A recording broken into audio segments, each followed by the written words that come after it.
अब जब से AI आया है, आपका एजुकेशनल बैकग्राउंड मैटर नहीं करता है, तो आपका क्या इस पे पर्सपेक्टिव है? AI has made execution easier, but I feel कि AI in itself cannot run the business alone. आपको फिर भी ऑपरेशनल एग्जीक्यूशन, आपको ऑपरेशनल एक्सेलेंस, आपको मॉनिटरिंग चाहिए होगी। IIT का बेनिफिट मिला है आपको? मिला है और नहीं भी मिला है, इन द सेंस कि नहीं मिला वाला पार्ट भी बहुत इंटरेस्टिंग है। जब मैंने बोला कि मैं धोबी बनना चाहता हूँ, तो सबसे बड़ा ऑब्जेक्शन ही यही था लोगों को कि यार फिर IIT गए ही क्यों? धोबी बनना था तो 10वीं के बाद ही धोबी बन जाते, 12वीं के बाद धोबी बन जाते, इतने पैसे भी नहीं लगते, किसी का सीट भी नहीं खाते। बिहार में आज भी entrepreneurship is look down upon. आप कहीं भी देखोगे तो बिहार में बिजनेसेस के लिए कोई खास इज्जत नहीं है। कि मुझे यूक्लीन की एक फ्रेंचाइजी चाहिए, मुझे कितना पैसा इन्वेस्ट करना पड़ेगा? मोटा मोटा आप लगा लीजिए, एक धोबी 210 करोड़ रुपए बना रहा है, ठीक है जी। ये IIT बॉम्बे ग्रेजुएट है, लेकिन उन्होंने एक फैंसी बिजनेस चूज करने की जगह कपड़े धोने का बिजनेस चूज किया। अब ये इतना इंटरेस्टिंग पॉडकास्ट है, इन्होंने बताया कि पहले जॉब से ये कैसे बिजनेस में स्विच हुए, इनकी फैमिली को कैसा लगा जब इन्होंने बताया अपनी फैमिली को कि मैं धोबी का बिजनेस शुरू करने जा रहा हूँ अपनी प्रेस्टिजियस जॉब छोड़ के, कैसे ये हायरिंग करते हैं, कैसे अपने दिन को मैनेज करते हैं, कैसे ये लीड्स लाते हैं, कैसे ये मार्केटिंग करते हैं। ये सारी चीज़ें हमने डिटेल में डिस्कस की है। तो अगर आप आज बिजनेस कर रहे हैं या कभी भी लाइफ में करना चाहते हैं, एक माइंडसेट समझना चाहते हैं बिजनेसमैन का कैसा होना चाहिए, तो ये पॉडकास्ट बिल्कुल एप्ट है आपके लिए। अरुणब को इस पॉडकास्ट में बुलाया था, जैसे कि मैंने बताया आपको, IIT बॉम्बे ग्रेजुएट है। इस पॉडकास्ट को पूरा देखना और जाने से पहले मुझे बता के जाना आपने इस पॉडकास्ट से क्या सीखा। और अगर अभी तक इस चैनल को सब्सक्राइब नहीं किया है तो कर लेना, बहुत अच्छे अच्छे पॉडकास्ट आपके लिए लेके आता हूँ। Thank you Arunab, thank you so much. आप पॉडकास्ट में आए, आपने टाइम दिया। कोशिश करेंगे आज जो लोग बिज़नेस शुरू करना चाहते हैं ना, उनको हम रॉ बिज़नेस सिखा सकें, स्टेप बाय स्टेप कैसे बिज़नेस कर सकते हैं। तो सबसे पहले तो ये बताइए, IIT बॉम्बे से आपने ग्रेजुएशन किया, BTech किया, उसके बाद आप कोई बहुत फैंसी सा बिज़नेस कर सकते थे, आपने ये बिज़नेस क्यों चूज़ किया? मुझे कभी भी ग्लैमर वाले बिजनेस में इंटरेस्ट नहीं था। मुझे हमेशा से इंटरेस्ट था एक ऐसे बिजनेस में एंटर करने का जहाँ पर value creation at scale possible हो, जहाँ पर आप बहुत ज़्यादा लोगों की लाइफ को इम्पैक्ट कर सको, नॉट जस्ट कंज्यूमर्स, बहुत सारे ऐसे लोग जो आपके साथ जुड़ें, जो आपकी कंपनी में काम करें, अपनी फैमिलीज़ को हमारी कंपनी के थ्रू सपोर्ट कर सकें। हमेशा से मेरा विजन था ऐसा ही कुछ बनाने का। और लॉन्ड्री मेरे लिए इसके बहुत मेक सेंस करता था, because franchising is something that I understand very well. मुझे दूसरे एंटरप्रेन्योर्स के साथ काम करना, उनको इनेबल करना, उनको इक्विप करना मुझे पसंद है। मुझे जेन्युइनली बहुत पसंद है माइक्रो एंटरप्रेन्योर्स के साथ जुड़ना, उनके साथ मिलकर बिजनेस बिल्ड करना। तो लॉन्ड्री एक ऐसा बिजनेस था जो लॉजिकली फ्रेंचाइजिंग के लिए बिल्कुल परफेक्ट था। तो अपॉर्चुनिटी थी, मैंने चैलेंज देखा था, मैंने देखा था होटल्स कैसे स्ट्रगल करते हैं पुअर क्वालिटी लॉन्ड्री के कारण। बट जब से मैंने बिजनेस करने का सोचा है, मेरा इंटेंट ही रहा है कुछ ऐसा बिजनेस बनाओ जहाँ पे लार्ज स्केल पे काम किया जा सके, बहुत सारे लोगों के साथ जुड़ा जा सके और माइक्रो एंटरप्रेन्योरशिप को प्रमोट किया जा सके। वंडरफुल। एक बार थोड़ा डिटेल में बताइए, आपकी कंपनी क्या करती है, कैसे एग्जीक्यूट करती है, कैसे आपके पास कस्टमर्स आते हैं, कैसे आप चार्ज करते हैं? तो बेसिकली अगर आप यूक्लीन देखोगे तो हमारा बिजनेस मॉडल है क्लीनिंग सर्विसेज का। हम क्लीनिंग सर्विसेज प्रोवाइड करते हैं, जैसे laundry, dry cleaning, shoe cleaning, bag, sofa, carpet. मतलब एक घर में, एक हाउस होल्ड में जितनी भी गंदगी हो उसको हम क्लीन करने की कैपेबिलिटी रखते हैं, और हम इसको करते हैं थ्रू फ्रेंचाइजिंग। तो हम क्या करते हैं, हर नेबरहुड में वहाँ के लोकल एंटरप्रेन्योर्स के साथ पार्टनर करते हैं जो ऑलरेडी अपने नेबरहुड को समझता है, जिसके ऑलरेडी अपने नेबरहुड में नेटवर्क है। उनको हम हेल्प करते हैं in starting their own cleaning business under the banner of UClean. और फिर ये जो स्टोर है, जो लोकल फ्रेंचाइज पार्टनर है, वो एक यूक्लीन का स्टोर लगाता है जहाँ पर सारी मशीन्स होंगे, डिटर्जेंट्स होंगे, हमारे द्वारा दिए गए ट्रेंड मैन पावर होगा। और फिर आसपास में, पड़ोस में जो लोग रहते हैं, या छोटा B2B होटल हो गया, आपका सैलून हो गया, जिनको रेगुलर रिक्वायरमेंट होती है क्लीनिंग सर्विसेज की, इनको हम केटर करते हैं। कपड़े, जूते, सोफ़ा, कारपेट, बैग्स, ये सारी क्लीनिंग सर्विसेज लोकली ये एंटरप्रेन्योर प्रोवाइड करता है अंडर द बैनर ऑफ यूक्लीन, जहाँ पर कस्टमर हमें डिस्कवर कर सकता है ऑनलाइन भी, क्योंकि हमारे पास एप्लीकेशन है, वेबसाइट है, हम गूगल पर ऑप्टिमाइज्ड हैं, फेसबुक पर कैंपेन्स चलाते हैं। तो कस्टमर लिटरली कहीं से भी हमें डिस्कवर कर सकता है लोकली भी डिस्कवर कर सकता है। और जब वो रिक्वेस्ट डालता है सर्विस के लिए तो जो नियरेस्ट स्टोर है वो स्टोर फिर उस कस्टमर को सर्विस करने की जिम्मेदारी लेता है। ठीक है। So let's say for example मैं गुड़गांव में रहता हूँ, लेट्स से सेक्टर 76 में, मैं आपको रीच आउट करूँगा कि मुझे यू क्लीन की एक फ्रेंचाइजी चाहिए, मुझे कितना पैसा इन्वेस्ट करना पड़ेगा? मोटा मोटा आप लगा लीजिए 22 से 25 लाख का इन्वेस्टमेंट आएगा, जिसमें आपकी मशीनरी हो गई, जिसमें हम laundry machine, dry cleaning setup, steam iron table वगैरह आपको देते हैं। एक स्टोर को बनाने का आप मान लो 5 से 6 लाख का खर्चा आता है, plumbing, civil, electrical, branding, fixtures, fit outs, और 6 लाख की हमारी ब्रांडिंग फ़ी या फ्रेंचाइज फ़ी है, ताकि मैं आपको लाइसेंस दे सकूं कि आप सेक्टर 76 में यू क्लीन के बैनर के अंडर अपना बिजनेस स्टार्ट कर सकते हैं और सेक्टर 76 में दूसरा कोई यू क्लीन नहीं आ सकता है। ठीक है। और आपके पास कुछ ऐसे भी लोग हैं जिनको आपने फ्रेंचाइजी दिया हो, जिनके पास 20-25 लाख का इन्वेस्टमेंट ना हो, लेकिन उन्होंने शुरू से लोन लेके ऑपरेट मशीन के अगेंस्ट लोन लिया हो या बिज़नेस के लिए लोन लिया हो, ऐसे भी केसेस हैं, या ये इन्वेस्टमेंट शुरू में खुद ही लगाना होगा? नहीं, तो अगर आप देखोगे तो हमारा ऑलमोस्ट 50% फ्रेंचाइज पार्टनर्स ने लोन लिया हुआ है, thanks to different government schemes like Mudra loan हो गया, PMKVY हो गया, और भी डिफरेंट लोन्स हैं। तो लॉन्ड्री बिजनेस स्पेशली जब हमने शुरुआत करी थी 2017 में, तो उस समय थोड़ा मुश्किल होता था, क्योंकि बैंक्स ने भी कभी यूज टू नहीं थे कि एक सडनली कोई बंदा आकर लोन मांग रहा है टू बाय अ कमर्शियल या इंडस्ट्रियल वॉशिंग मशीन। लेकिन जैसे जैसे ये बिज़नेस ग्रो किया है, यूक्लीन इज़ अ पायनियर, बट हमारे बाद और भी लोगों ने यूक्लीन से इंस्पायर होकर अपने अपने ब्रांड्स क्रिएट किए हैं। तो लास्ट 3-4 साल में तो getting a loan to start a laundry business is actually become very easy. तो 10 लाख से लेके 15-16 लाख तक का लोन आसानी से मिल जाता है मार्केट से। ठीक है। तो लोन ले लिया, बिज़नेस शुरू कर दिया, 20 से 25 लाख का मैं इन्वेस्टमेंट कर दिया, उससे ऑन एन एवरेज कितना रेवेन्यू आएगा मंथली? एवरेज आप देखोगे तो एक स्टोर 3 से 3.5 लाख रुपए की सेल्स करता है on a per month basis. But मैं ये नहीं बोलूँगा कि ये सेल आपकी पहले महीने हिट कर जाएगी, ग्रेजुअली ये बिल्ड होता है। Generally by the time the store is 12 months, 13 months, 14 months old, आप 3 से 3.5 लाख रुपए पर मंथ की सेल पे पहुँच जाते हो। 3 से 3.5 लाख की सेल पे पहुँच जाते हैं, उसमें से प्रॉफिट कितना निकलता है? Again depends on rental. छोटे शहरों में रेंटल्स कम होते हैं तो वहाँ पे generally on the higher side आता है, बट एवरेज आप पकड़ लो, एक स्टोर सारे खर्चे हटा के करीब 1.5 लाख रुपए की प्रॉफिटेबिलिटी करता है। अच्छा, तो मैंने अगर मान लो 15 लाख का लोन ले लिया बैंक से और मैंने 5 से 10 लाख रुपए अपने लगा दिए, तो मैं महीने के 1 से 1.5 लाख रुपए कमा सकता हूँ? बिल्कुल, ये पॉसिबिलिटी है। बिल्कुल। ठीक है। तो अगर मैंने 15 लाख रुपए का लोन लिया, तो 15 लाख का लोन अगर मैं 10% पे भी फॉर एग्जांपल लेता हूँ, तो मुझे कितनी किस्त भरनी पड़ेगी महीने की? करीब 15-20 हज़ार रुपये की किस्त भरनी पड़ेगी, 20-22 हज़ार रुपये की किस्त भरनी पड़ेगी। और अगर मैं 1 लाख रुपए कमा रहा हूँ तो किस्त काट के मैं 70-80 हज़ार रुपये कमा सकता हूँ। ऐसे आपके पास एग्जाम्पल्स हैं? तो इनफैक्ट आप देखोगे तो यूक्लीन में आज के डेट पे ऑलमोस्ट 30% फ्रेंचाइज पार्टनर्स ऐसे हैं जिनके पास एक से ज़्यादा यूनिट है। तो उन्होंने शुरुआत करी एक स्टोर से और उनको बिज़नेस पसंद आया, उनको यूक्लीन का सपोर्ट पसंद आया, उनको ओवरऑल प्रॉफिटेबिलिटी आई, तो उन्होंने आगे जाकर अपनी प्रॉफिट्स को री इन्वेस्ट भी किया in starting a second UClean store. So 1 out of every 3 franchise partners today actually owns more than 1 unit. After starting the first unit, result अच्छे आने पर उन्होंने आगे जाके दूसरा यूनिट भी लिया है। अच्छा, अभी हम जनरली इस बिज़नेस के बारे में बात करते हैं कि इस बिज़नेस का मॉडल क्या है ना। सो लेट से मैंने ये बिज़नेस ओपन कर लिया, चाहे मैंने आपकी फ्रेंचाइजी ली, चाहे मैंने खुद से ओपन कर लिया, मैंने मशीनें खरीदी और मैंने काम करना शुरू कर दिया, ठीक है। तो मुझे पैसे जो कस्टमर देगा वो देगा उसके कपड़े वॉश करने के लिए, या उनके बैग्स वॉश करने के लिए, उनके शूज़ जो भी है वो वॉश करने के लिए, ठीक है। क्या प्राइस में सेट करूँगा? तो pricing is I would say very neighbourhood dependent.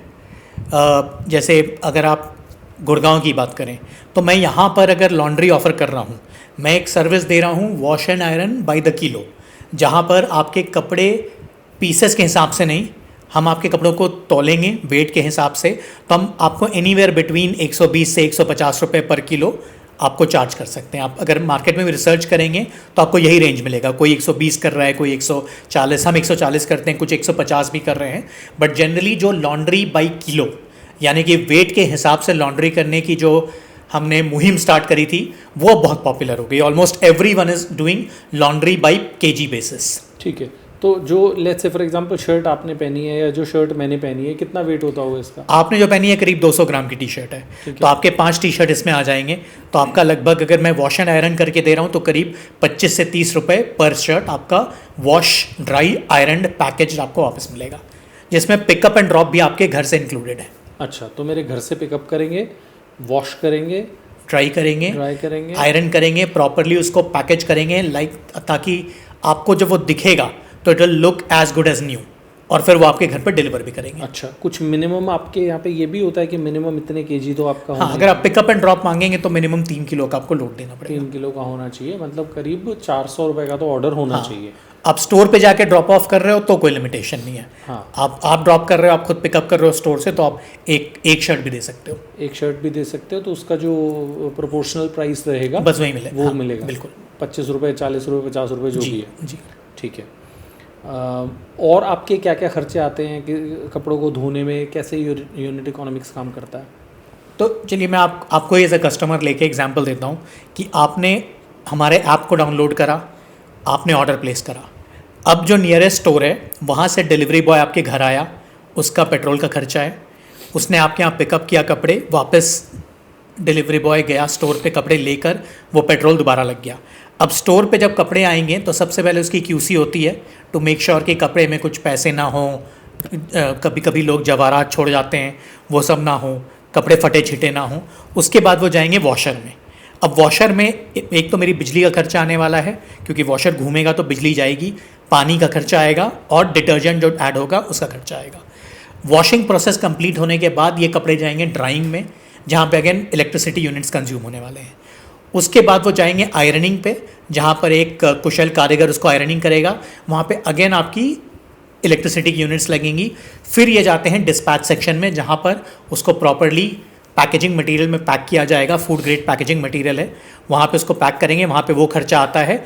और फिर डिलीवरी बॉय वापस कपड़े लेके आपके घर पर जाएगा, तो पेट्रोल का खर्चा आने वाला है। सुनने में बहुत आसान लगता है, लेकिन मेन रहता है कस्टमर को अट्रैक्ट करना। तो अगर आपका लेट्स से फॉर एग्जांपल एक नया स्टोर कहीं पे भी खुला, हम वो दोबारा से एग्जांपल सेम ले लेते हैं, गुड़गांव सेक्टर 76 में मैंने खोल लिया, तो मैं कस्टमर्स को कैसे रीच आउट करूँगा? कस्टमर मेरे पास पहले महीने, दूसरे महीने, तीसरे महीने कैसे आएंगे? तो देखिए, कस्टमर के लिए क्लीनिंग इंपॉर्टेंट है, बट मुझे क्या लगता है इस बिज़नेस में क्लीनिंग से भी बड़ा ट्रस्ट है। क्योंकि आप रीज़न क्या, देखिए जैसे हमने मैथमेटिक्स किया, ये आपकी टी शर्ट मैं आपको 25 रुपये में क्लीन करके दे रहा हूँ, लेकिन इस टी शर्ट का कॉस्ट आपके लिए 3-4 हज़ार रुपये है। तो जो कॉस्ट ऑफ सर्विस है versus value of product being serviced, उसमें बहुत बड़ा मिसमैच है। मैं आपसे ले तो 25 रुपये रहा हूँ, लेकिन आपके 3-4 हज़ार रुपये इस शर्ट पे खर्च हो चुके हैं। तो इस बिज़नेस में ट्रस्ट बिल्ड करना सबसे ज़्यादा इंपॉर्टेंट है, एंड जहाँ पर ब्रांडिंग रियली हेल्प्स। तो जो कस्टमर है वो मुझे डिस्कवर करेगा through online marketing as well as through offline marketing, और जहाँ पे हमारा पुश ऑफर्स पे कम, ट्रस्ट पे ज़्यादा होता है। मैं आपको हमेशा ये बताना चाहूँगा कि हम भले आपके सेक्टर 76 गुड़गांव में एक स्टोर लेकर आए हैं, बट ये स्टैंड अलोन नहीं है। हम एक ग्लोबल चेन है, हमारे 900 से ज़्यादा स्टोर हैं, हमारे 10 कंट्रीज़ में प्रेजेंस हैं। बिकॉज आप केयर नहीं करोगे कि आप 25 में धुलवा रहे हो या 15 में धुलवा रहे हो, आपको टेंशन इस बात की रहेगी कि मैं कपड़े दूंगा तो मुझे वापस मिलेंगे भी नहीं। तो इसीलिए ऑनलाइन हम नॉन स्टॉप तरीके से क्रेडिबिलिटी बिल्ड करने की कोशिश करते हैं। नया स्टोर आ रहा है, पुराना स्टोर आ रहा है, फोकस ये होता है कि कस्टमर को ट्रस्ट रहे कि वो अपने महंगे कपड़े इस स्टोर को दे सकता है। तो हम ऑनलाइन बहुत मार्केटिंग करते हैं, प्लस हम आपके साथ कोऑर्डिनेट करते हैं ताकि आप अपने लोकल लेवल पे भी मार्केटिंग करें, पड़ोस में लोगों को बताएं, नेबरहुड में मार्केटिंग करें, छोटे छोटे मार्केट्स होते हैं वहाँ पर कैनोपी एक्टिविटी करें। तो जो भी ऑनलाइन मार्केटिंग चलेगी उसको ऑफलाइन आप भी सपोर्ट करोगे। वंडरफुल। अच्छा अरुण, अब थोड़ी देर के लिए ना हम इस बिज़नेस से थोड़ा सा साइड होके और एक ओवरऑल बिजनेस माइंडसेट की बात करते हैं, है ना। आपके पास कई सारे फ्रेंचाइजी ऐसे होंगे जिनके बिजनेसेस बहुत अच्छे चल रहे होंगे, कुछ ऐसे होंगे जो अच्छा नहीं कर पा रहे होंगे, कुछ ऐसे भी होंगे जो बंद कर दिया होगा जिन्होंने। तो क्या जिन लोगों का बिजनेस बंद हो गया है और जिन लोगों का फ्लॉरिश हो रहा है, उनके माइंडसेट में कुछ डिफरेंस होता है? बिल्कुल। तो मैं तो एक ही वर्ड बोलूँगा, इन्वॉल्वमेंट। दो तरह के लोग आते हैं, एक होते हैं जिनको मैं इन्वेस्टर मेंटालिटी बोलता हूँ, कि जिनके पास पैसे हैं, उनको पैसे इन्वेस्ट करने हैं, लेकिन उनको इन्वॉल्व नहीं होना है। ऐसे बहुत लोग आते हैं। और एक है जिनको बोलता है ऑपरेटर मेंटालिटी, कि पैसे तो हैं बट उनको बिजनेस समझना है, उनको बिजनेस में इन्वॉल्व रहना है, वो हर दिन आएंगे, वो हर दिन अगर पूरे दिन नहीं भी आ सकते हैं तो मेक श्योर करेंगे कि दिन में 1 घंटे आकर समय बिताएं, समझें आज का दिन कैसा रहा, क्या चैलेंज आए, क्या चैलेंज लड़के लोकल सॉल्व नहीं कर पा रहे हैं जिसमें ब्रांड की रिक्वायरमेंट होगी, ब्रांड का सपोर्ट चाहिए होगा। तो जहाँ जहाँ ऑपरेटर माइंडसेट वाले लोग हैं, जहाँ पे इन्वॉल्वमेंट लेवल्स काफ़ी हाई हैं, वो स्टोर हमेशा ग्रो करेगा। वही फ्रेंचाइजी ऐसे होंगे जो आगे जाके फ्यूचर में दूसरा स्टोर, तीसरा स्टोर भी लेंगे, क्योंकि उन्होंने क्रैक कर लिया कोड कि एक लॉन्ड्री स्टोर को चलाने के लिए क्या चाहिए। उसके बाद यही बंदा आगे जाके फ्यूचर में री इन्वेस्ट करेगा। और कुछ ऐसे लोग होते हैं जो पैसे लगा दिए, उसके बाद झांकने भी नहीं आ रहे हैं, 4 दिन 5 दिन 7 दिन आ ही नहीं रहे हैं। ऐसे franchisees are going to be find it very difficult to sustain their business. Okay, business शुरू करने से पहले कोई एक्सपीरियंस भी होना ज़रूरी है, या कोई कॉलेज से बाहर आया निकल के वो बिज़नेस शुरू कर सकता है? नहीं, मुझे तो ऑब्वियसली इंडिया में बहुत सारे ऐसे एग्जांपल्स भी हैं जहाँ पे कॉलेज ड्रॉप आउट्स ने भी बहुत बड़ा बड़ा बिजनेस बनाया हुआ है। तो आई डोंट थिंक कि prior experience of working is important to run a business.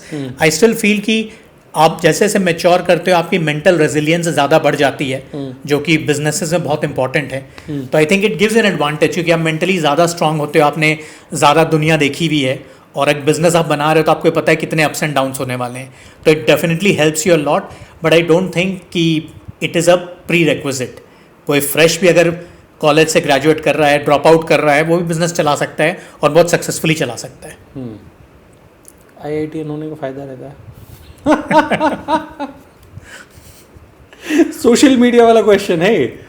मतलब सोशल मीडिया पे लोगों को ये लगता है, स्पेशली बहुत सारे लोग आजकल ये बोलना शुरू कर दिया है लोगों ने कि अब जब से AI आया है आपका एजुकेशनल बैकग्राउंड मैटर नहीं करता है। तो आपका क्या इस पे पर्सपेक्टिव है? तो मुझे लगता है ना, AI has made execution easier, है ना। परफेक्ट एग्जीक्यूशन नहीं, लेकिन मॉडरेट, अगर आप मॉडरेट लेवल एग्जीक्यूशन से खुश हो तो AI has made it easier, because AI can help you with technology, with marketing, with supply chain. AI आपके लिए एक्सेल बना सकता है, आपके लिए पावर पॉइंट बना सकता है। बट आई फील कि AI in it self cannot run the business alone. आपको फिर भी ऑपरेशनल एग्जीक्यूशन, आपको ऑपरेशनल एक्सेलेंस, आपको मॉनिटरिंग चाहिए होगी। तो आई फील कि जो चीज़, जैसे आप टेक्नोलॉजी की बात करें, एक यूक्लीन का ऐप जिसको बनने में शायद 3 साल लगे या 2 साल लगे, वो ऐप आप AI की मदद से 6 महीने में बना सकते हो। लेकिन वो ऐप कैसा दिखना चाहिए, कैसा बिहेव करना चाहिए, कंज्यूमर से कैसे इंटरेक्ट करना चाहिए, वो AI आपको सब कुछ नहीं बता सकता। उसमें your experience will matter a lot. Okay, IIT का बेनिफिट मिला है आपको?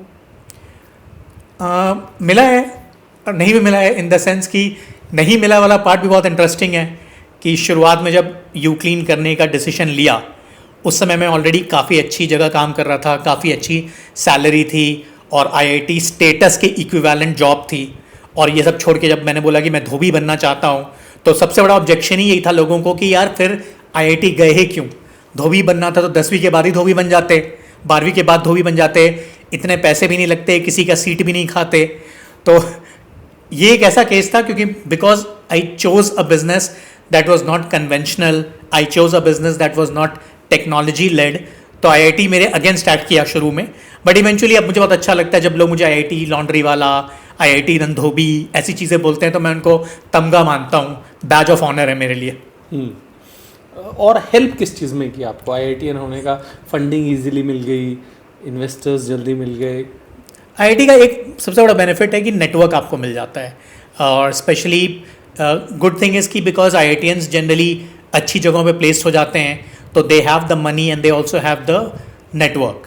तो जैसे मशीन सप्लाई, मैं मशीन परचेज़ की बात करूँ तो वहाँ पर मेरे नेटवर्क ने बहुत सपोर्ट किया कि सीनियर लेवल पे अच्छी अच्छी कंपनीज़ में लोग प्लेस थे, उन्होंने इंट्रोड्यूस किया मुझे मशीन वालों से, ताकि क्योंकि जब आप शुरू में जाते हो कि मैं एक लॉन्ड्री स्टार्ट करना चाहता हूँ, मुझे 2 मशीनें खरीदनी है, तो nobody will take you seriously, क्योंकि किसी को नहीं पता आप क्या करने वाले फ्यूचर में। लेकिन बिकॉज यहाँ पर नेटवर्क है, तो जो मशीन कंपनी के सीनियर लेवल के लोग थे, उन्होंने मुझे एंटरटेन किया, उन्होंने मुझे हेल्प किया in finding the right machine, in getting the order placed at the right value. तो वो सब का तो एडवांटेज बहुत मिला मुझे भी। इन्वेस्टमेंट्स में भी हेल्प हुआ है आपको?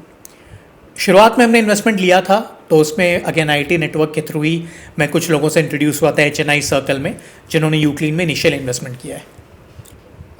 आइडिया कितना इम्पोर्टेंट है एक बिजनेस के लिए? मतलब क्लीशे साउंड करता है बट मैं वही बोलूँगा कि आइडिया इज़ 10%, 90% इज़ एग्जीक्यूशन। तो अगर आप एग्जीक्यूट नहीं कर सकते हो तो आप कितना भी शानदार आइडिया लेकर आ जाओ, कुछ नहीं होने वाला।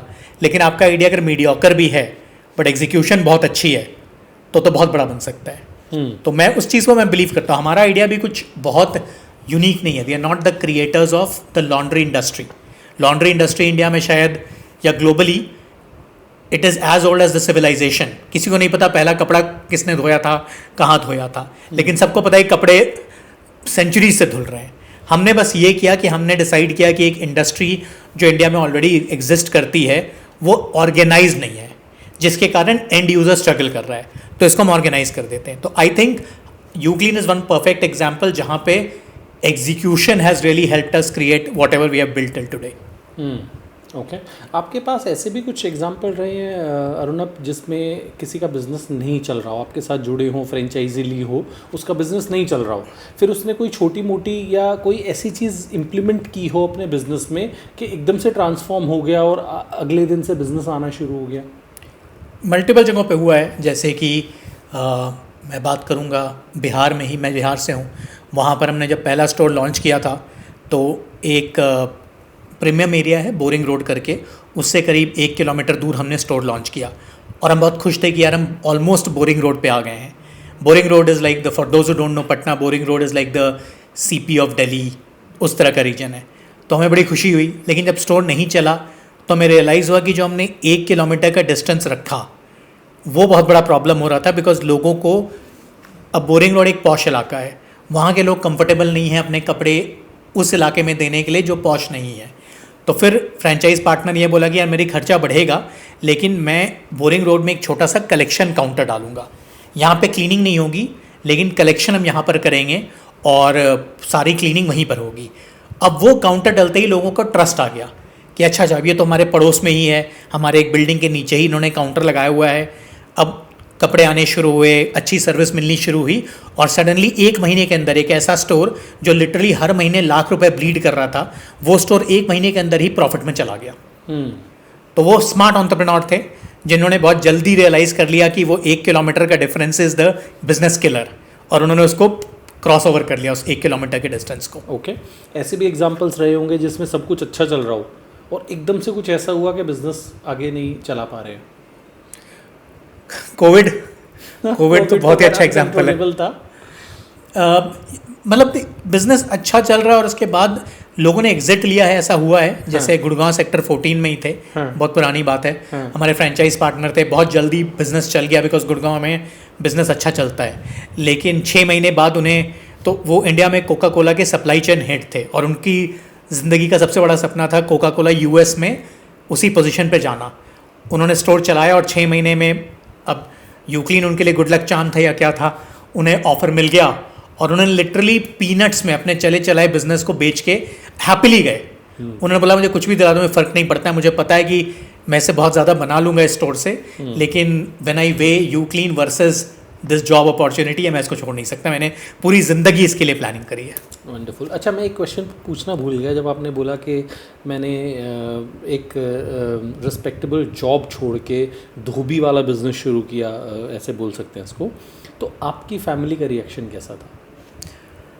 तो हम लोग बिहार से हैं, है ना, और हम लोग एक बहुत छोटे से गांव से आते हैं, डिमना करके, जो कि अब झारखंड का पार्ट है, पहले बिहार का पार्ट था। तो हम लोग बहुत ही लोअर मिडिल क्लास में थे। मेरे पापा एक बिहार गवर्नमेंट के एक मेडिकल कॉलेज में ट्यूटर थे। तो हम 3 भाई बहन थे, तो हमें बचपन से ये पढ़ाया गया था कि education is the passport to a better life. तो बहुत पढ़ो, कुछ भी कर लो, ऐसी जॉब मिलनी चाहिए, मतलब इतनी हार्ड वर्क करो कि अल्टीमेटली टाटा स्टील में जॉब लग जाए और हम अच्छी जगह जा सकें। तो हमने बचपन में बहुत पढ़ाई करी। उसके बाद IIT के बारे में पता चला, IIT के लिए बहुत पढ़ाई करी। तो मेरी मम्मी के 2 सपने थे कि मेरा बेटा IIT निकालेगा, क्योंकि बहुत कम उम्र में उनको भी IIT के बारे में पता चल चुका था, और उसके बाद मेरा बेटा हमें लाल बत्ती गाड़ी में घुमाएगा, जो कि बिहार की जितनी भी मॉम्स होगी उनका एक ही सपना होता है कि उनका बेटा या उनकी बेटी उनको लाल बत्ती वाली गाड़ी में घुमाएंगे। तो पहला सपना तो मैंने पूरा कर दिया। दूसरा, मुझे ऑनेस्टली इंटरेस्ट नहीं आया कभी भी, मैं कभी भी यूपीएससी नहीं जाना चाहता था, तो मैंने उसके लिए मेहनत नहीं करी। लेकिन जॉब कर लिया तो मम्मी खुश थी कि चलो अच्छी सैलरी है, प्रेस्टिजियस जॉब है, फैमिली वाले सोसाइटी वाले रिस्पेक्ट करते हैं कि आईआईटी का लड़का है, अच्छी जगह जॉब करता है। अब मैं ट्रीबो होटल्स में काम कर रहा था और होटल की जॉब थी, प्रेस्टिजियस थी, मैं काफ़ी सीनियर पोजीशन पे था, काफ़ी अच्छी सैलरी थी। अब ये सब छोड़ के धोबी बनने का डिसीजन, तो मेरे माता पिता तो बिल्कुल शॉक में चले गए थे कि सब क्या, ज़िंदगी में प्रॉब्लम क्या है, क्यों करना है, जब सब कुछ सही चल रहा है, पूरी ज़िंदगी इसी के लिए काम किया है, जब से 5 साल के हो पढ़ रहे हो ताकि ऐसा कुछ कहीं पहुंच जाओ, ये सब छोड़ के क्यों अपना बिजनेस स्टार्ट करना है। बिहार में आज भी entrepreneurship is look down upon, आप कहीं भी देखोगे तो बिहार में बिजनेसेस के लिए कोई खास इज्जत नहीं है, बिजनेसमैन आर कंसिडर्ड क्रूक्स। तो ये सब छोड़ के बिजनेसमैन बनना है और बिजनेस में भी तुम्हें धोबी मिला, तो मतलब काफ़ी दिन तक वो शौक में थे। जब मैंने अब स्टार्ट कर लिया तो ऑब्वियसली उनके ऑप्शन नहीं था, बट गुड थिंग ये था कि मेरी वाइफ जो पंजाबी हैं, पंजाबियों में बिजनेसेस को अच्छा माना जाता है, तो हम दोनों ने आपस में डिसाइड किया कि यार अपॉर्चुनिटी बहुत सही है, हम नहीं करेंगे तो 2 साल बाद कोई और कर लेगा, तो हमें करना चाहिए, लेकिन हम दोनों साथ में नहीं कर सकते बिकॉज फिर बैंक बैलेंस ज़ीरो हो जाता। तो हमने ये डिसाइड किया कि वो जॉब कंटिन्यू करेंगी, वो HCL में काम कर रही थी और मैंने फुल फ्लेजेड इसको काम किया। वो हमने मून लाइटिंग उस समय शुरू करी जब moonlighting as a term exist नहीं करता था। तो 2017 में वो सुबह में HCL में काम करती थी, शाम में वो यूक्लीन का काम करती थी। ओके, ये आइडिया कैसे आया था, ये मैंने शायद पूछा नहीं आपसे तो लॉन्ड्री का। एक्चुअली मल्टीपल रीजंस थे। 2011 में मैंने पहला स्टार्टअप शुरू किया था विच is a company called Frank global, जहाँ पे हम इंटरनेशनल ब्रांड्स को इंडिया लेकर आते थे, उनको इंडिया में पार्टनर्स दिलाते थे। तो उस दौरान मैं काफ़ी टाइम स्पेंड करता था मलेशिया, इंडोनेशिया और फिलीपींस में, वहाँ से ब्रांड्स को इंडिया लाना, इंडियन ब्रांड्स को वहाँ ले जाना। और उस दौरान मैंने वहाँ पर देखा था कि लॉन्ड्रोमैट कल्चर बिल्ड हो रहा है। तो मैं बहुत लकी था कि I was there when the industry in Indonesia and Malaysia was getting organised. अचानक से लॉन्ड्रोमैट्स आने लग गए, ब्रांड्स बनने लग गए, तो वो थॉट हमेशा से मेरे दिमाग में था। अब जब मैं 2016 में ट्रीबो होटल्स रन कर रहा था, तो मैंने रियलाइज़ किया कि जो हमारे कंज्यूमर कंप्लेंट्स हैं उसमें ऑलमोस्ट 60% कंप्लेंट्स लॉन्ड्री रिलेटेड थे, कि कस्टमर थक कर आया, होटल में घुसा और उसने देखा कि बेडशीट गंदी है, पर्दे गंदे हैं, टॉवल्स फटे छिटे हैं, तो सबसे ज़्यादा कंप्लेंट वही आते थे। तो मैंने जब इसको डिटेल में समझा तो रियलाइज़ हुआ कि इंडिया के जो बजट होटल सेगमेंट है उसका ही सबसे बड़ा प्रॉब्लम लॉन्ड्री है, बिकॉज उनके पास सोल्यूशन ही नहीं है। जो भी सोल्यूशन है वो लोकल धोबी है। अब लोकल धोबी एक दिन अच्छा काम करता है, दूसरे दिन अच्छा काम नहीं करता है, उसकी गलती नहीं है, उसके पास मशीन नहीं है, ट्रेनिंग नहीं है, टेक्नोलॉजी नहीं है। तब मुझे लगा कि यार इतनी बड़ी इंडस्ट्री, इतनी बड़ी opportunity already Indonesia, Malaysia, Philippines में हो रहा है, तो इंडिया में क्यों नहीं हो सकता। ओके, पहला स्टोर ओपन करना ज़्यादा डिफिकल्ट था या दूसरा स्टोर ओपन करना, या थर्ड स्टोर, या मूविंग फॉरवर्ड डिफिकल्ट था? 900 स्टोर्स, 800 स्टोर्स, 700 स्टोर्स हमेशा ज़्यादा डिफिकल्ट होंगे compare to your first store. First store is a passion project, आप खुद इन्वॉल्व हो, आपका पैशन है, जोश है, कुछ नया नया कर रहे हो। एक कस्टमर भी अंदर आता है तो आपको बड़ा एक्साइटिंग लगता है कि अरे कस्टमर आया, आप CCTV में उसको कैप्चर कर रहे हो, बहुत बहुत मज़ा आता है। लेकिन जैसे आप 1 से 10, 10 से 100, 100 से 1000 जाते हो, देन आपका पैशन प्रोजेक्ट ये नहीं है, बिकॉज आप दुर्गा माता तो हो नहीं कि हर स्टोर पे आप प्रेजेंट होगे। तो सिस्टम्स चाहिए होते हैं, प्रोसेसेस चाहिए होते हैं, and very importantly how to get your team to actually follow the system. So for me 10th store was more difficult than the first, 100th was more difficult than the 10th, and अब हम 900 चला रहे हैं तो 100 से बहुत ज़्यादा difficult है, बिकॉज हम बड़े हो गए हैं, कंट्रीज़ चेंज हो गई हैं, लैंग्वेजेस चेंज हो गए हैं, अब मैं फ्रेंचाइजी से डेली बात नहीं कर सकता हूँ, तो ऑब्वियसली बहुत ज़्यादा डिफिकल्ट है। ओके, कोई भी जो फ्रेंचाइजी है वो कौन से स्टेप पे डिसीजन लेता है कि अब तो हम नहीं कर पाएंगे, हमारा बिजनेस जो है प्रॉफिटेबल नहीं हो पाएगा? मतलब मैं कहूँगा ये again is a very personal decision. कुछ ऐसे लोग होते हैं जिनका पेशेंस लंबा होता है, जो बिज़नेस बेटर समझते हैं, वो लंबा वेट कर लेते हैं, कुछ हैं जो जल्दी पैनिक कर जाते हैं, स्पेशली जो फर्स्ट टाइमर्स होते हैं जिन्होंने पहली बार बिजनेस में कदम रखा है, उनको दिख रहा है कि अगर हर महीने लॉस हो रहा है तो वो शायद जो पुल द प्लग वाला कॉन्सेप्ट है, वो pull the plug they might do it even in 6 months। लेकिन कुछ ऐसे हैं जो थोड़े से ज़्यादा रेजिलियंट हैं, जिनके घर से शायद ज़्यादा सपोर्ट है, वो 2-2 साल तक वेट कर सकते हैं।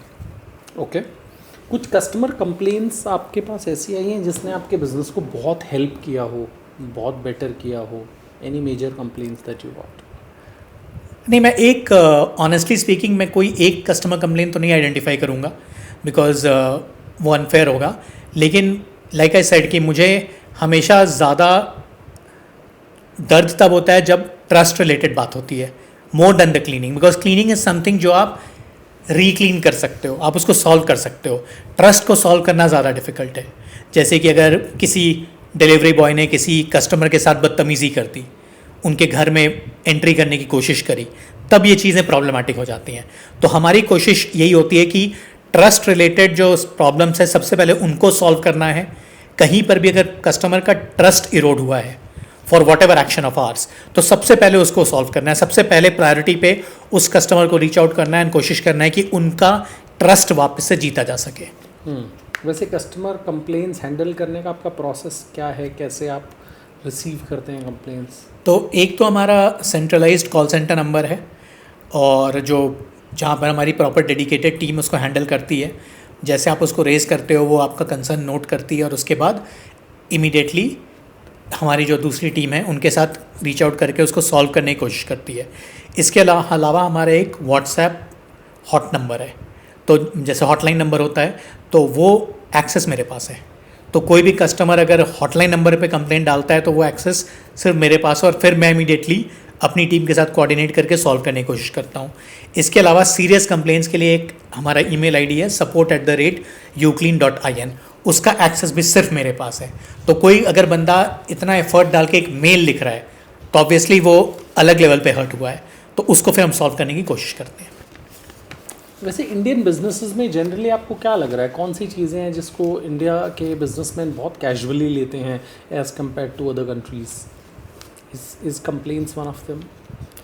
आई वुड अग्री कि जो कंप्लेन का रिएक्शन टाइम है या कंप्लेन की जो सीरियसनेस है वो अभी भी इंडिया में थोड़ी कम है कंपेयर टू से। मैं हमेशा एग्जांपल लेता हूँ यूएई का, बिकॉज आई थिंक यूएई में जिस लेवल की मैच्योरिटी है बिजनेसेस में, और जितना गवर्नमेंट ने इन्वेस्ट किया है, जितना बिजनेसेस ने इन्वेस्ट किया है in customer delight, government itself is so focused on customer delight. आप एक बार दुबई चले जाओ, उसके बाद देखो गवर्नमेंट आपके लिटरली पीछे पड़ जाती है टू मेक श्योर दैट आप हैप्पी हो या नहीं हो। तो मैं हमेशा वो मॉडल से कंपेयर करूँगा। एंड आई फील जो हमारे यहाँ एक एम्पैथी का भी प्रॉब्लम है कि we are not as a country, either because we are very populated या बिकॉज जो हमारा प्रीवियस जनरेशन था वहाँ पर एम्पैथी बहुत इंपॉर्टेंट नहीं ली जाती थी। तो इंडिया में जो सबसे बड़ा प्रॉब्लम है, something that we also try to, कि मैं भी ये नहीं बोलूँगा कि यूक्लीन इज़ 100% एम्पैथेटिक कंपनी। हमारे यहाँ भी आपको मल्टीपल ऐसे इंस्टेंसेस मिलेंगे जहाँ पर हमने वो एम्पैथी नहीं दिखाई जो हमें दिखाई जानी चाहिए थी। लेकिन मुझे लगता है कि every Indian business including UClean should really focus on building systems that make them more empathetic. Okay, कोई सिचुएशन का एग्जांपल देंगे? जैसे कि मैं सिंपल एग्जांपल दूंगा कि एम्पैथी इज़ कि कस्टमर के कपड़े गंदे हैं, कस्टमर के कपड़े साफ़ नहीं हुए हैं, कस्टमर गुस्सा हो रहा है।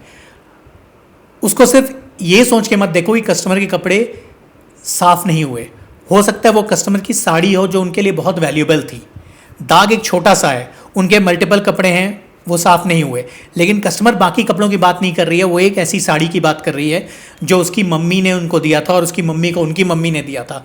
तो there is a value which can not just be judged in terms of money. आप ये नहीं बोल सकते हो कि चलो मैडम आपको हम 10,000 रुपये कॉम्पनसेट कर देते हैं, साड़ी तो बर्बाद हो गई ना। तो आप ये फिगर आउट करो कि आप कैसे इस प्रॉब्लम को बेटर सॉल्व कर सकते हो। Step in to her shoes and understand कि उस साड़ी का वैल्यू उनके लिए क्या था। उनको पैसे नहीं चाहिए, आप उनको समझो और ट्राई करो कि आप कैसे उनको बेटर उनके प्रॉब्लम को एड्रेस कर सकते हो। ओके, आपने कुछ AI का इम्प्लीमेंटेशन अपने बिजनेस में किया है? तो हमने जैसे डिमांड फोरकास्टिंग के लिए, अगर मैं किसी नए लोकेशन पे यूक्लीन लॉन्च करने जा रहा हूँ तो हम उसमें कितना बिजनेस एक्सपेक्ट कर सकते हैं, कितना मार्केटिंग स्पेंड करना पड़ेगा to achieve that kind of business, उसमें हमने एआई बिल्ड किया है। हमने अपने पूरे कस्टमर कॉल सेंटर को अब एआई पे ले गए हैं। तो प्रॉब्लम क्या हो रहा था कि जैसे जैसे यूक्लीन बढ़ते जा रहा था, number of calls that were coming on the call centre were also increasing naturally. तो हमने पहले आईवीआर सिस्टम डाला हुआ, अभी तक आईवीआर ही है वो। तो उसमें क्या होता है ना कि आपने कॉल किया तो वो पहले एजेंट के पास जाएगी, उसने मिस कर दिया तो दूसरे के बाद तीसरे, ऐसे करके 8 लोगों की कस्टमर कॉल सेंटर टीम है। बट अब प्रॉब्लम क्या है कि आप एक्सपेक्ट कर रहे हो कि वो कस्टमर 8x10 80 सेकेंड तक वेट करता रहे कि उसका कॉल कोई पिकअप कर लेगा। तो अगर आपके पहले 7 एजेंट बिजी हैं और वो जायज़ रूप से बिजी हैं कि कॉल्स बहुत आती हैं, तो वो जब तक वो 8वें तक पहुंचेगा तब तक तो कस्टमर फ्रस्ट्रेट होकर कॉल ड्रॉप कर देगा। तो ये पूरा आईवीआर सिस्टम जो हम पिछले 5-6 साल से यूज़ कर रहे हैं, उसका प्रॉब्लम यही है कि 2 लोगों से स्टार्ट हुई थी, आज 8 लोग हो गए उसमें। हम उसमें 80 भी कर सकते हैं, लेकिन प्रॉब्लम है will the customer keep waiting. तो अब एआई जो हमने इंट्रोड्यूस किया है, जो हमारा August 15 को लॉन्च होगा, उससे क्या होगा कि AI doesn't have to wait for customers. AI तो इनफाइनाइट है, तो कोई भी कस्टमर कॉल करेगा तो इमीडिएटली उसका कॉल पिकअप हो जाएगा। सो जो कस्टमर ड्रॉप्स हैं, जो करेंटली बहुत हाई है, ऑलमोस्ट 30% कॉल्स ड्रॉप हो रहे हैं, वो सीधा ज़ीरो हो जाएंगे। ओके। आपने बताया प्रोजेक्शंस प्लानिंग के लिए आप एआई यूज़ करते हैं, थोड़ा सा डिटेल में बताएंगे? तो हमने एक इंटरनली एक टूल बनाया है यूजिंग क्लॉड, जहाँ पर अगर हम किसी भी लोकेशन पे जा रहे हैं तो हम उस, जैसे मान लीजिए मैंने सेक्टर 76 गुड़गांव में स्टोर लॉन्च करना है, तो आपने मुझे बता दिया कि मैं इस पर्टिकुलर मार्केट में स्टोर लॉन्च करना चाहता हूँ, तो हम एज एन इनपुट उसको उस मार्केट का गूगल मैप्स लोकेशन देंगे, आसपास के कोऑर्डिनेट्स वो खुद ही निकाल लेगा आसपास में और क्या क्या हैं, और उसके बेसिस पर, क्योंकि उसके पास हमने ऑलरेडी बहुत डेटा फीड किया हुआ है कि मेरा गुड़गांव में ये वाला स्टोर है, ये इसकी इतनी सेल आती है, मेरा दिल्ली के स्टोर की इतनी सेल आती है, ये उसका लोकेशन है। तो उसके बेसिस पर फिर वो फोरकास्ट करेगा कि इस लोकेशन पे, क्योंकि यहाँ पे इतने हाई राइजेज हैं और ये हैं और वो हैं, कितना हम सेल एक्सपेक्ट कर सकते हैं, किस टाइप के रेंटल्स एक्सपेक्ट कर सकते हैं। फिर हम डिसाइड करते हैं whether this market is worth it और whether we should look at more options. What is your customer repeat rate, और कैसे आप इंश्योर करते हैं कि कस्टमर रिपीटेडली आपके पास आ रहा है? तो मैं बोलूँगा in this sense we have been very lucky, क्योंकि अगर आप देखोगे तो ग्रोसरी और मिल्क डिलीवरी के बाद शायद लॉन्ड्री जितना हाई रिपीट रेट बिजनेस कोई नहीं है दुनिया में। आपके मिल्क डिलीवरी एंड ग्रोसरी में तो डेली की फ्रीक्वेंसी है, लेकिन आप लॉन्ड्री भी देखोगे तो एक हैप्पी कस्टमर आपके पास लिटरली हर हफ्ते आता है। तो इसीलिए हम सबसे बड़ा जो हमारा फोकस होता है during all training programs is कि every customer is very important, because आज वो शायद 500 रुपये का सर्विस ले रहा है, वो महीने में 2000 का लेगा, साल भर में वो 25,000 का कस्टमर है। तो every single customer regardless of his ticket size is a very good customer over a period of 1 year. And we are lucky कि जो हमारे फ्रेंचाइज पार्टनर्स हैं, almost all of them understand this. तो अगर आप Google वगैरह पे जाके यूक्लिन के रिव्यूज़ चेक करेंगे, फेसबुक पे यूक्लिन के रिव्यूज़ चेक करेंगे, तो यू विल बी सरप्राइज्ड कि हमारे 900 से ज़्यादा स्टोर हैं ग्लोबली, लेकिन आज भी अगर आप एक्यूमुलेटेड एग्रीगेटेड रेटिंग देखोगे तो we are close to 4.5। Okay. अच्छा, मुझे एक चीज़ बताओ, मान लो किसी यंग बॉय को, यूथ को कोई बिज़नेस शुरू करना हो, कितनी तैयारी करनी चाहिए? बहुत सारे लोग बोलते हैं कि पूरा प्लान करो, बहुत सारे बोलते हैं घुस जाओ, चीज़ें अपने आप हो जाएगी, तो उसका आंसर क्या है? मुझे लगता है, मतलब उसके पहले तो मैं ये बोलूँगा कि आज के डेट में हम सोशल मीडिया वैलिडेशन की दुनिया में रहते हैं। पीयर प्रेशर बहुत है, और जैसे आप लिखते हो कि मैं एक स्टार्टअप फाउंडर हूँ, आपके जितने भी पीयर्स हैं आपको लिंक्डइन पे, इंस्टाग्राम पे आपकी वाहवाही करने लगते हैं। तो आज के डेट पे जो यूथ है उसके ऊपर एक नेचुरल प्रेशर है कि मुझे स्टार्टअप करना चाहिए, बिकॉज मुझे सोशल मीडिया वैलिडेशन मिलेगा, हर कोई बोलेगा वाह क्या स्टेप लिया है। लेकिन bigger problem starts after that. एक बार you start scratching the surface, आपको रियलाइज़ होता है कि दुनिया उतनी फ्लावरी नहीं है, उतनी ग्लोरियस नहीं है जितना आपको शुरू में लगा था, जब आपको पहला रेवेन्यू नहीं आ रहा है। तो इसलिए मैं हमेशा ये बोलता हूँ कि पहली चीज़ तो when you are doing a startup, please be prepared for the long haul. आपको ये नहीं पता कि आपका बिजनेस प्रॉफिटेबल कब होगा, आपको ये नहीं पता कि आपके बिजनेस में आप पहली सैलरी कब विड्रॉ करोगे। आप कितने भी एक्सेल बना लो, आपको ही पता है कि एक्सेल और रियल दुनिया काफ़ी डिफरेंट बिहेव करती हैं। तो इसीलिए आई स्टिल फील कि while preparedness is important, but I feel mental preparedness is more important than everything else. And mental preparedness सिर्फ आपकी नहीं, जो आपकी फैमिली है, आपके लव्ड वंस हैं, आपको कोशिश करनी चाहिए कि वो भी मेंटली रेडी हो जाएं आपके साथ कि आप ये करने जा रहे हो और ये लॉन्ग हॉल है, इसमें समय लग सकता है। मैं शायद पहली सैलरी 6 महीने बाद घर ला पाऊँ। तो ये प्रिपेयरनेस मेरे हिसाब से ज़्यादा इंपॉर्टेंट है as compare to an Excel और a PowerPoint. Business idea बिल्कुल वैलिडेट करो, रिसर्च करो, लोगों से पूछो कि क्या वो आपके कंज्यूमर बनेंगे अगर आप ऐसा कुछ लॉन्च कर रहे हो, लेकिन साथ ही साथ प्रिपेयर्डनेस इसकी भी रखो कि मेंटली आपको बहुत स्ट्रांग होना है और आपके आसपास वालों को आपको मेंटली प्रिपेयर करना है। इंडिया में बाय द वे इतने सारे बिजनेसेस क्यों फेल होते हैं, और specially startups? More than 90-95% startups fail in first 5 years। क्या बिगेस्ट रीजंस हैं? मैंने इनफैक्ट एआई, क्योंकि आपने एआई की बहुत बात करी, तो मैंने एआई में बहुत स्टार्टअप देखे हैं जो फेल हुए हैं, बहुत सारों को जो पर्सनली भी मैं जानता हूँ।